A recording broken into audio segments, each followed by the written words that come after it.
What keeps you up at night? What's your biggest worry right now, you think? Right now, it's, are we doing enough testing? Are we doing enough tracing? Those are really the two things that keep me up at night, because these are things that I can directly control or at least have some impact on. We've doubled the amount of testing in Ohio. We need to double it again. And so we got a lot of good people working on it, and we got a lot of things, a lot of balls in the air. So we think we can do that. But that's what keeps me up at night. The other thing that maybe to kind of state the obvious, but we're all looking forward to the fall. We're all looking forward to having kids back in school physically, college starting back up, life going on. And, it'll be different. We know it's going to be different, but we've got to learn to live with this COVID-19, at least for a while, until we don't have to live with it anymore.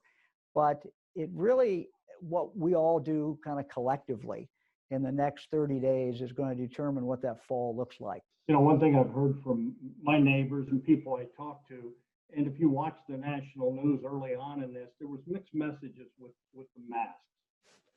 As you look at it now, how important are masks to put an end to this? Tom, I think you're absolutely right. I think part of the problem is there was mixed messages at first.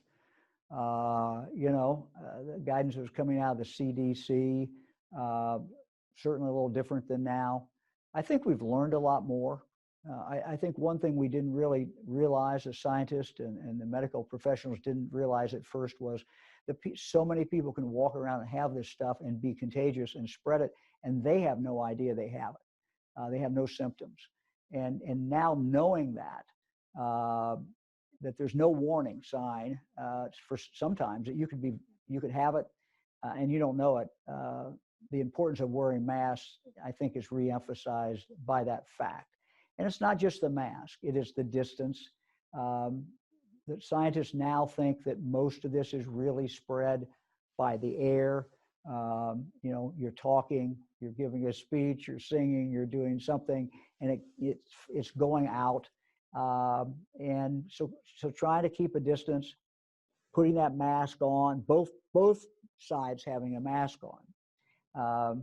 We know it works. And if we could get 80% of Ohioans tomorrow to be wearing a mask while out in public, not if they're, bicycling, or not if they're running on a track or running on a bike path, but where they can really be in contact with other people, going into a restaurant, going into a bar, going into someplace.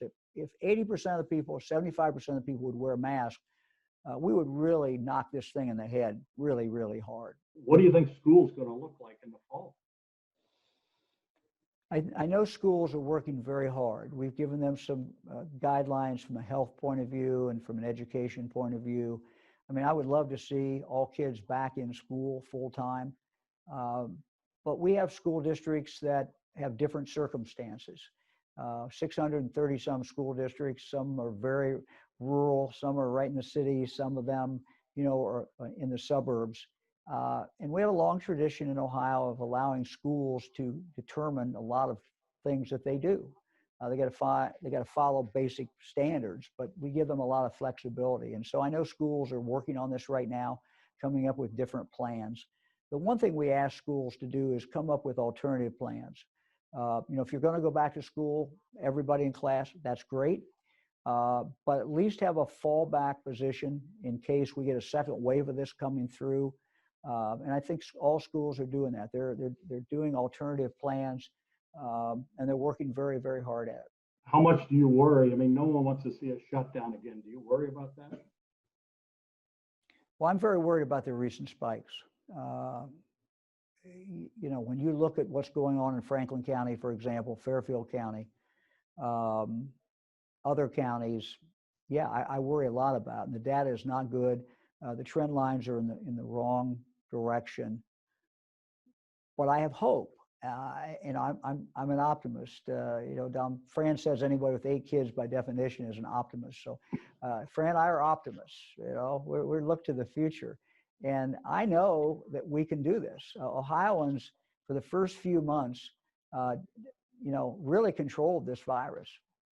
We really stayed ahead of it, and we did a great job. Now, as summer's here, people want to be out. We can be out. We can go about our business, but we have to be careful. We can't throw caution to the wind. We can't think that this thing is over with. We're seeing a real spike in those 20 to 29, dramatic increase in that age group. And I know that, I don't know how you felt when you were 25, Don, but I thought I was pretty invincible. I didn't worry about much. And they're not worrying about a whole lot. But the thing that I guess I would remind them is they can infect somebody else. And they can infect someone else who is vulnerable. It might be a grandparent, it might be a loved one, it might be a parent, someone who has a medical condition. And they wouldn't want to do that. They would not want to, seriously impact another human being's health. They don't want to do that to a family member or anybody else. So we would just ask them to be careful too, even if they don't think that they are going to suffer very much. People want to know about high school football, high school sports in the fall, and they want to know about Ohio State football. As you sit here now, do you think we will see sports in the fall? Well, I hope we see sports in the fall. And I hope at the very least, we're able to have the athletes play. Now that, it's hard to envision in Cedarville on the Friday night without Cedarville football. And that can be repeated, all over the state, 600 and some, more than that, schools, a lot of private schools as well. But at least I hope that the athletes will be able to play. And I hope that we'll be able to work that out. Again, it just so much depends. We can't really predict where we're going to be in a month or so. And part of it we can control. We can control the future by what we do. This is one of the things in life where collectively, all of us together, pulling together and being careful and keeping a distance and wearing masks, we can slow this thing down and make it more likely, no guarantees, but more likely that we'll be able to enjoy a lot of the things that we like, and that certainly includes sports. You and I share, something I wouldn't wish on anyone. We both lost our daughter in a car crash. You have championed putting an end to distracted driving, and I thank you for that. As we sit here now, how soon do you think Ohio is hands-free? Look, I think this is something that I hope the legislature is not only ready to entertain, but ready to pass. Distracted driving, I don't have to tell you, it's just, it kills so many of our people and so many of our young people. When a kid gets in a car, there's just a risk. And, 16 to 25, the risk is just dramatically higher than it is at other ages. And I just, one of the things that you're doing is not only on distracted driving, but you're doing work putting kids in situations where they practice. And there's no substitute for practice. There's no substitute for getting that experience in an environment when you can't hurt yourself. And so thank you for doing that. I've watched my own granddaughter go to one of your schools, and we appreciate that very, very much. It matters. Every decision you make as governor, you make some people happy, you make some people angry. I'm sure you hear from the ones you make angry. How tough is that, being, leading the parade and catching tomatoes sometimes?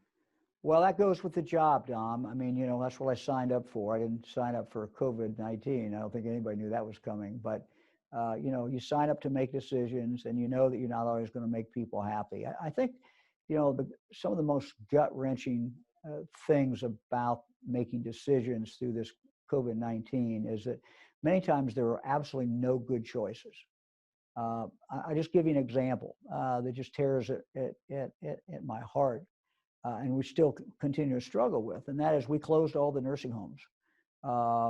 And we did it at the advice of every doctor we talked to, every nursing home we talked to. They said, we got to keep the COVID-19 out of the nursing home. One way we can help do that is not have visitors. And so we did that. But we also started then hearing after a while from families who had loved ones in there who were not doing well. And one of the reasons that they thought they were not doing well is because they didn't have family members visiting them. So we've now opened it up under limited circumstances. Needs to be outside, needs to be with mask on. But we started doing that with assisted care. We're moving to nursing homes. And so within a few weeks, I think most nursing homes in the state are going to be open to do that. We got to be careful with it because we know how dangerous this virus is once it gets inside the nursing home. But that's an example of a decision that, it's not a question, do you worry about popularity? It's a question of if you worry about what's right. What is the right decision when you know that whatever you do, there's going to be consequences, and some of the consequences are going to be bad. Do you think enough people are taking this serious enough right now? Well, not judging sometimes by my emails. Look, we have people who question the data. We have people who say this is no more dangerous than the flu.